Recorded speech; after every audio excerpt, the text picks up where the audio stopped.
Centuries ago, Egypt's dominance was such that most Middle Eastern nations had to maintain friendly relations with it, even becoming protectorates, to ensure their survival. Even during the reign of Solomon at his most prosperous, he had to form an alliance with Egypt, marrying a daughter of the pharaoh. The ancient Egyptians were deeply religious, worshipping a plethora of deities. Each town had its own patron deity. Archaeologists have discovered a list in the tombs of Egyptian kings, detailing approximately 740 gods. Interestingly, many Egyptian gods had families. They would marry a goddess, who would bear them a son, forming a trinity. The father deity wasn't always the primary deity. Sometimes the goddess was the primary deity of the region, with the male deity serving as her consort. Biblical Egypt doesn't always refer to the geographical Egypt on the banks of the Nile. It symbolizes a lifestyle that venerates oneself, focuses on material pleasures, values personal will, and affirms the satisfaction of desires. This can be understood through the life experiences of figures such as Abraham, Isaac, Joseph, and Moses.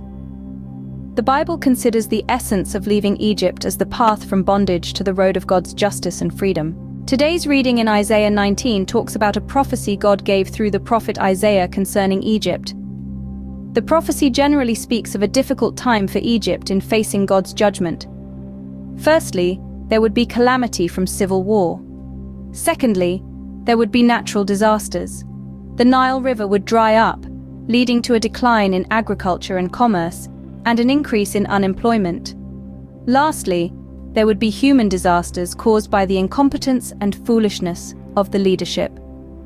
The prophecy indicates that in the future, Egypt will fear the Lord's actions and will begin to learn about and worship the Lord.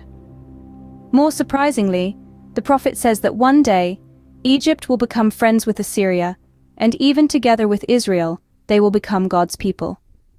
As Isaiah 19:23 says, "In that day there will be a highway from Egypt to Assyria. The Assyrians will go to Egypt and the Egyptians to Assyria. The Egyptians and Assyrians will worship together. The family is the smallest country, and the country is 1,000 families." The family is a microcosm of the country, and the principles of governing a country often mirror those of managing a family. Therefore, when we see the three-step process of decline and revival in ancient Egypt, we can learn from history and apply the principles of managing a family. In other words, when a family or an individual is facing internal and external troubles, and also lacks in management and wisdom like the ancient Egyptian state did, they should learn to quickly turn back to the source of truth, which is the God who always loves them.